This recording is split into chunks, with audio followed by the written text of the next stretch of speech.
Radio Côte d'Ivoire, Gagnoa 88.3 FM. La grande matinale sur Radio Côte d'Ivoire. Numéro 1 sur l'info et le sport.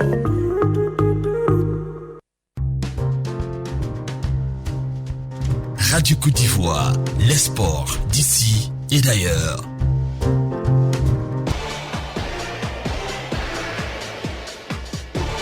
Le journal des sports. Serge Dacoury. Voilà qu'il est là, comme annoncé plus haut pour les premières actualités sportives de la journée sur Radio Côte d'Ivoire. Serge Dacoury, bonjour. Bonjour Didier, mesdames, messieurs, bonjour.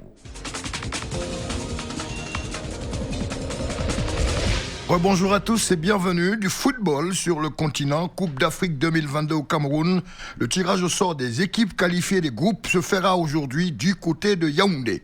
Les éléphants de Côte d'Ivoire connaîtront aujourd'hui leurs adversaires pour la CAN 2022 et le groupe dans lequel ils vont évoluer pour le premier tour de cette grande compétition. 9e au classement CAF, logé dans le chapeau 2 en compagnie de l'Égypte, du Mali, du Ghana, de la Guinée. Nos Pachidins pourraient rencontrer ceux du chapeau 1 et ceux du chapeau 3 et du 4. À noter que dans le chapeau 1, ce sont les premières nations au classement CAF qui sont dans ce groupe: l'Algérie, le Cameroun, le Sénégal, la Tunisie, le Maroc, le Nigeria. Et le chapeau 3, c'est le Cap-Vert, le Gabon, et la Mauritanie, la Sierra Leone, le Zimbabwe, la Guinée-Bissau. Et dans le chapeau 4, c'est Malawi, Soudan, Guinée, Équatoriale, Comores, Éthiopie, Gambie. Donc la Côte d'Ivoire ne pourra pas jouer contre l'Égypte, le Mali et le Ghana, mais pourra rencontrer peut-être le Cameroun, l'Algérie et autres, ceux du chapeau 1 ou du chapeau 3 et 4. Suspense entier donc pour ce tirage au sort en compagnie de toutes les grosses personnalités de la Coupe Confédération africaine de football, à commencer par le président, le docteur Patrick Motsepe. Foot en interne, 9 clubs dissidents réintègrent l'association des clubs européens. Oui, le Milan AC, l'Inter de Milan, l'Atlético Madrid et 6 clubs anglais dont Liverpool, Tottenham, Chelsea, Arsenal, Man United, Man City, qui militaient pour une Super League avec le Real Madrid et la Juventus, où les clubs, les 12, pouvaient jouer entre eux, sans d'autres clubs, abandonnent ce projet. Ils ont fait amende honorable depuis hier et réintègrent l'association des clubs européens proches de l'UEFA. Seuls le Real Madrid, la Juventus et Barcelone restent sur leur position de la création d'un projet de Super League où tous les grands jouent entre eux.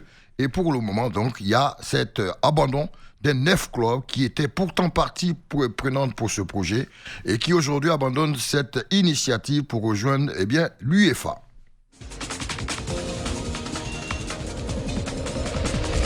On reste toujours en football en international pour parler du prolongation de contrat. L'imposant gardien belge, 1m98, Thibaut Courtois, gardien du Real Madrid, vient de prolonger avec la Maison Blanche.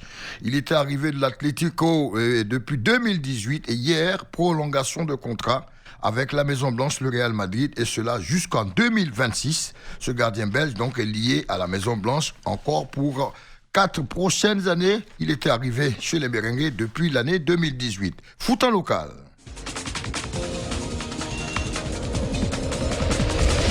On revient en local pour parler d'Iratapé Eliezer, gardien titulaire de la sélection olympique récemment à Tokyo pour les JO. Iratapé, qui est également aussi le gardien de but du FC San Pedro, revient ici sur cette campagne olympique aux JO avec les équipes qu'il a rencontrées et l'espérance qu'il a engrangée. Iratapé, au micro de Radio Côte d'Ivoire. Mon parcours par rapport aux Jeux olympiques, d'abord, j'aimerais dire merci d'abord à Dieu de pouvoir atteindre ces gens d'objectifs. Ça m'a permis de prendre plus d'expérience en jouant avec des grandes nations du football mondial. Et c'est à moi de continuer toujours à bosser. Et puis, je vais être récompensé si le coach me donne une chance. Jouer avec ces grandes nations, comme je viens de le dire, ça me permet de prendre plus d'expérience. Ça me permet de prendre plus de confiance. Et aussi, ça me permet d'avoir de l'assurance. Moi, mon parcours, c'était d'aller plus loin, mais Dieu en a décidé ainsi. Et bon, je suis un peu satisfait parce que c'était pas permis. Vraiment, avec les difficultés que nous avons vécues, mais par la grâce de Dieu, nous avons tout donné. Nous avons terminé au moins en quart de finale.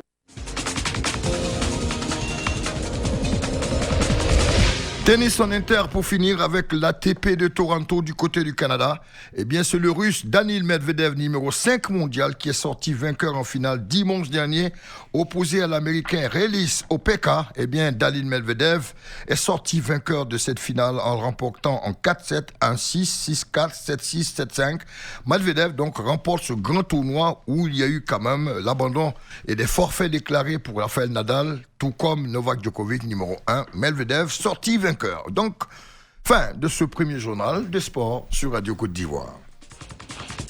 Merci à vous, Serge Dacoury. Merci de vous informer sur Radio Côte d'Ivoire. Un nouveau journal de sport est prévu à 6h15. Toujours au micro, Serge Dacoury. Mais en attendant, voici la seconde édition de... La météo.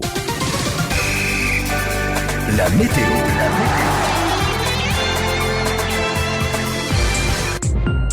Bonjour à tous. À Abidjan, l'état du ciel restera changeant. Le matin, le ciel sera à moitié nuageux. L'après-midi, le ciel sera très nuageux, devenant plus variable. Le soir et la nuit, il fera beau temps peu nuageux. À Abengourou, le temps deviendra plus incertain en cours de journée. Le matin, le ciel sera à moitié nuageux. L'après-midi, le ciel sera très nuageux, devenant plus variable avec possibilité d'averses en fin d'après-midi. Le soir, le ciel sera à moitié nuageux avec possibilité d'averses en début de soirée. Et la nuit, nous aurons des éclaircies mais formations brumeuses possibles. Amman, on constatera une amélioration au cours de journée, le ciel se dégagera. Le matin, le ciel sera très nuageux à couvert avec possibilité d'averses. L'après-midi, le ciel sera très nuageux, devenant plus variable avec possibilité d'averses. Le soir, le ciel sera variable, devenant très nuageux avec possibilité d'averses. La nuit, le ciel sera très nuageux à couvert avec possibilité d'averses. À San Pedro, l'état du ciel restera changeant. Le matin, le ciel sera variable, devenant très nuageux. L'après-midi, le ciel sera à moitié nuageux. Le soir et la nuit, il fera beau temps peu nuageux. À Yamoussoukro, le grand ciel bleu ne résistera pas. Le matin, il fera beau temps peu nuageux. L'après-midi, le ciel sera variable, devenant très nuageux. Le soir, le ciel sera variable, devenant peu nuageux. La nuit, il fera beau temps peu nuageux, devenant variable. À Odiéné, l'atmosphère sera instable. Le matin, nous aurons de larges éclaircies, mais évolution rageuse possible avec averses faibles et de plus en plus rares. L'après-midi, le temps sera très nuageux avec possibilité de foyers orageux et quelques averses. Le soir, le temps sera très nuageux avec possibilité de foyers orageux et quelques averses. La nuit, le ciel sera très nuageux à couvert avec quelques averses.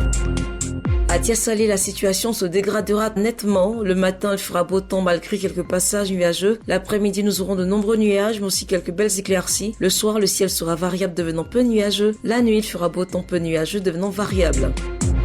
À Oumé, le temps deviendra plus incertain en cours de journée. Le matin, il fera beau temps peu nuageux, devenant variable. L'après-midi, le ciel sera variable, devenant très nuageux, avec possibilité d'averses en début d'après-midi. Le soir et la nuit, il fera beau temps peu nuageux. La météo, c'est fini pour aujourd'hui. À demain pour un autre numéro sur Radio Côte d'Ivoire. La météo. La météo.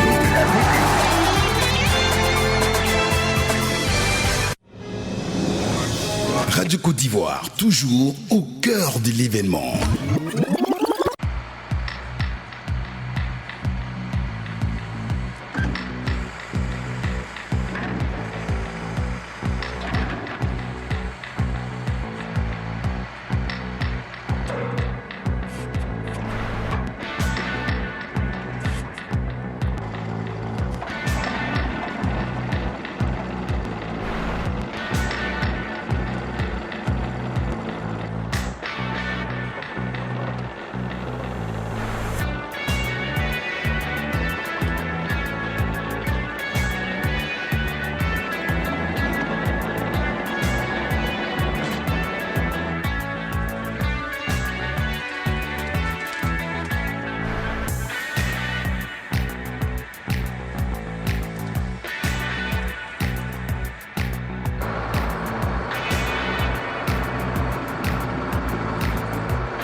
Radio Côte d'Ivoire. Radio Côte d'Ivoire.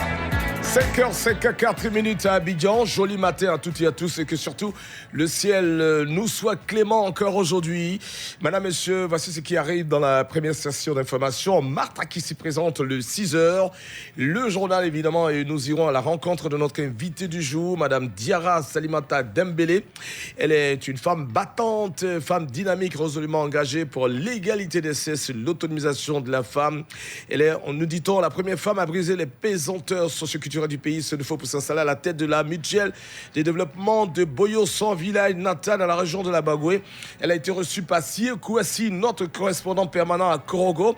Et puis Nadège Kofi, notre spécialiste maison des faits divers, nous relatera comment un cultivateur a trouvé la mort en voulant tuer une gazelle. Mais